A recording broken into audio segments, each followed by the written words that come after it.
Before he became the face on the dollar, George Washington was just a boy growing up in colonial Virginia. Quiet, observant, and already shaped by the rugged land around him.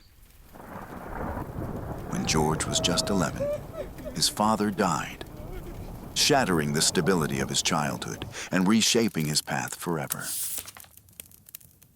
Without the privilege of formal schooling in England like his older brothers, George learned from the land, surveying the vast wilderness of Virginia and mastering its secrets step by step. At just 21, George was sent deep into the Ohio Valley, a treacherous mission to deliver a message to the French. It would be his first test of diplomacy, courage, and survival. Months later, George returned to the Ohio Valley, not as a messenger, but as a soldier.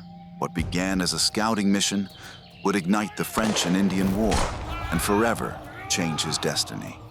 Flush with confidence, Washington built a crude outpost called Fort Necessity. But the French and their allies struck back hard, teaching the young officer a brutal lesson in humility. Though Washington faced defeat and hardship early in his military career, his leadership, resilience, and growing reputation earned him respect throughout the colonies. Years later, as revolution stirred, Congress turned to him. In 1775, George Washington was appointed Commander-in-Chief of the Continental Army, tasked with leading a ragtag militia against the most powerful military in the world. George found himself commanding farmers, blacksmiths, and boys. But he didn't see weakness. He saw possibility. Without firing a single shot, Washington's clever siege pushed the British out of Boston and gave the Revolution its first major win. For every victory, there were devastating setbacks. New York was lost, but the fire in Washington never dimmed.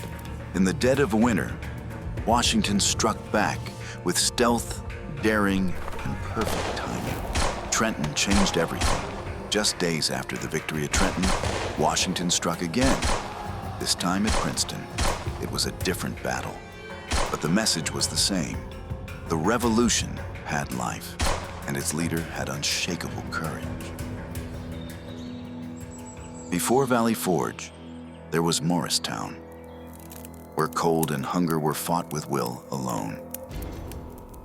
Though not his battle, Saratoga's victory was Washington's gain.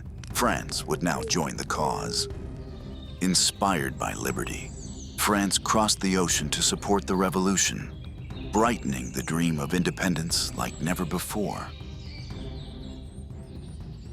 Under Washington's eye, raw recruits became soldiers, disciplined, ready, and full of purpose.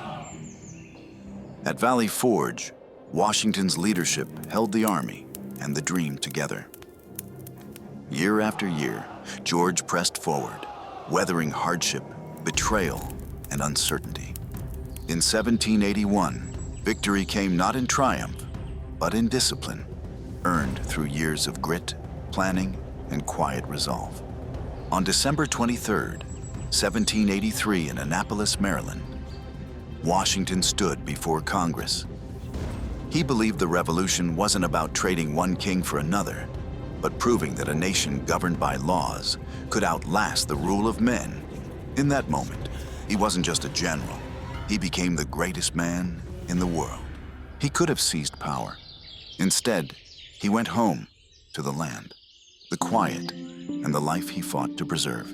But the people called him back, not as a soldier, but as a leader of a new kind of nation.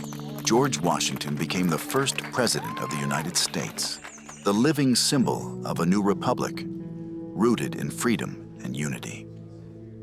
He led with restraint, knowing every decision could shape generations. He didn't rule, he served.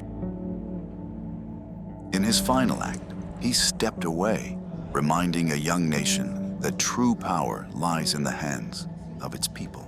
He became more than a man. He became a symbol of courage, humility, and the power of doing what is right. His story is the story of America, bold, imperfect, enduring. George Washington, the father of a nation.